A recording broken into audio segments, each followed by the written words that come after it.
Assalamualaikum warahmatullahi wabarakatuh. Anak-anak semuanya ada di rumah, anak-anak yang saya sayangi. Selamat bertemu kembali pada pembelajaran seni budaya kelas 7. Anak-anak yang saya sayangi di rumah, tetaplah bersama kami, tetaplah menjaga protokol kesehatan, jangan kemana-mana, selalu ikuti pembelajaran dari Bapak Ibu Guru. Anak-anak, untuk memulai pembelajaran pada siang hari ini, marilah kita selalu berdoa, bersyukur kepada Allah, dan semoga selalu diberi kesehatan, selalu diberi kemudahan, selalu diberi kekuatan lahir dan batin dan semuanya. Pokoknya kita tak henti-hentinya meminta sama Allah, ya. Anak-anak, untuk pertemuan pada siang hari ini, ya, kita akan masuk ke pertemuan yang lebih meningkat ilmunya. Maka kita akan masuk ke pertemuan yang keempat ini dengan tema atau bab 3, yaitu menggambar ragam hias. Mungkin nanti anak-anak lebih menarik lagi di mana posisinya seperti apa. Mari kita simak berikutnya, maka jangan kemana-mana. Oke anak-anak, kita langsung. Nah, anak-anak sebelum mengikuti pembelajaran yang lebih lanjut lagi, coba disimak di sini ya. Kita tuh mau apa toh sebenarnya, mau di bidang seni budaya ini tuh coba dicermati tujuan pembelajarannya anak-anak ya.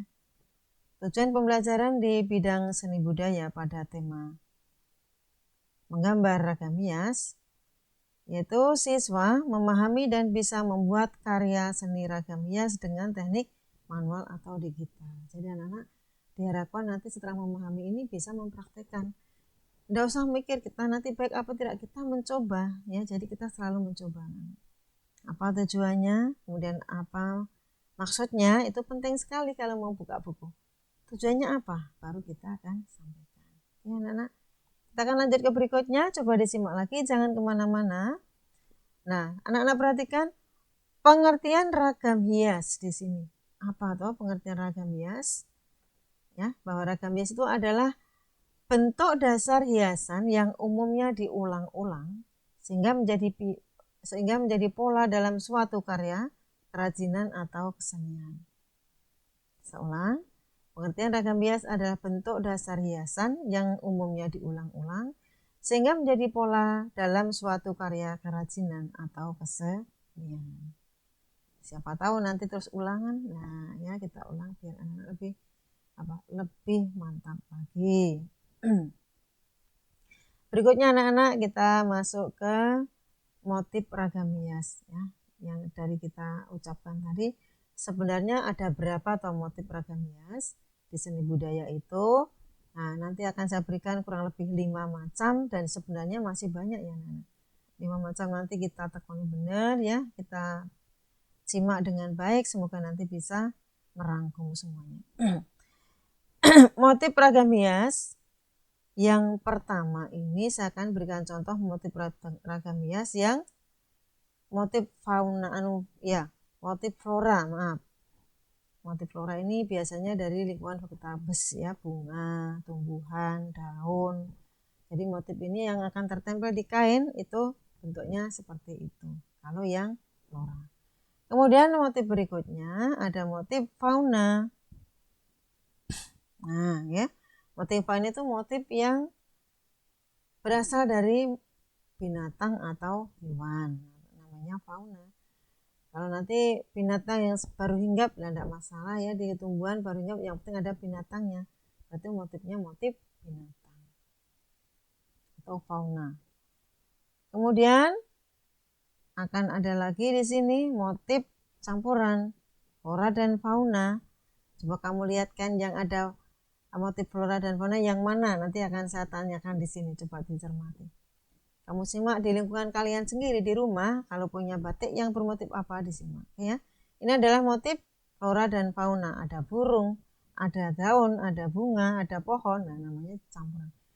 Lanjutkan berikutnya adalah motif geometris. Nah, perhatikan motif geometris ini motif yang isinya biasanya ada segitiga, ada persegi panjang, ya, kotak, garis.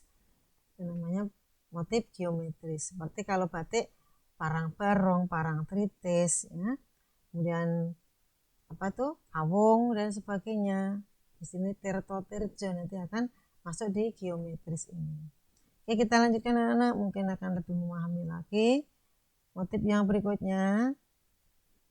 Nah, ini ada motif yang bentuknya figur manusia. Nah, kamu lihat. Ada motif kain yang coraknya itu adalah figur manusia. Figur manusia bisa, figur hewan bisa. Kemudian ada gajah, ada kain yang bentuknya ada gambar gajahnya atau manusia, namanya motif figuratif. Paham ya semuanya? Mudah-mudahan yang 5 ini anak-anak bisa merangkum. Kalau mau pengen lagi bisa dibuka buku seni budaya kelas 7 bab 3 dibuka. Nanti kalau ulangan juga di sini. Lanjut anak-anak. Kita akan masuk ke berikutnya.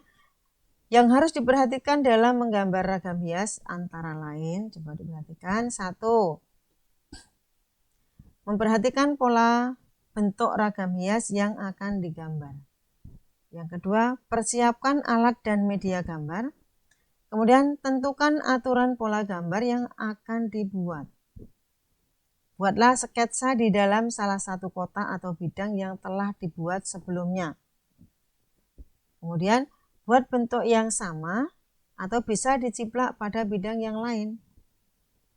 Nah, yang paling terakhir setelah selesai semuanya, gambar mohon diwarnai, harap diwarnai. Ya, yang diperhatikan itu dulu anak-anak. Kalau membuat ragam hias, pasti akan jadinya baik. Asal bisa melaksanakan. Ya anak-anak, waktu kita ternyata dibatasi dan ditarget oleh yang bersangkutan. Nah, kemudian kita merangkum dulu ya anak-anak. Tadi motif ragam hias itu apa saja? Motifnya apa saja? Kalau motif fauna itu berbentuk apa?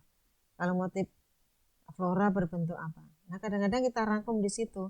Bahkan nanti ada pertanyaan, kalau motif figuratif biasanya coraknya kain yang berasal dari mana? Daerahnya ditunjuk anak-anak, diperhatikan ya. Kalau Solo terkenal batik kawungnya, karena ada tokoh Punokawan yang menggunakan. Mungkin ada yang lainnya rangkum mana? Itu mohon dicermati. Kalau Ibu menerangkan di sini waktunya nggak cukup, maka silakan nanti dibuka buku Seni Budaya kelas 7. Nah, motif-motif batik yang terkenal di daerah mana? Misalnya Kalimantan, daerah Jepara. Nah, kita akan tahu ya. Oke anak-anak, karena waktunya sudah habis, kita akan berikan penugasan ya. Selain kamu baca dan merangkum, untuk yang tugas praktek saya akan tagih lagi. Buatlah gambar ragam hias di buku gambar ukuran A3. Selera anak-anak semuanya, boleh ragam hias berbentuk flora, boleh ragam hias berbentuk fauna, dan lain-lain. Oke. Dan yang kemarin saya akan tagih lagi, tugas yang kemarin adalah menggambar flora dan fauna di buku gambar. Saya akan tagih nanti setelah anak-anak mengerjakan itu akan tambah ini, dan nanti akan ada ulangan yang bentuknya tertulis yang akan dikerjakan bersama-sama. Anak-anak harus siap. Selain mengikuti tayangan dari ibu guru, juga membaca buku, semua harus dijawab dengan baik. Oke anak-anak, waktu sudah habis ya. Untuk yang paling terakhir, saya ucapkan terima kasih dan mohon maaf kalau saya ada kesalahan, baik kata maupun perbuatan atau yang lainnya. Saya mohon diri dan mohon maaf. Wassalamualaikum warahmatullahi wabarakatuh.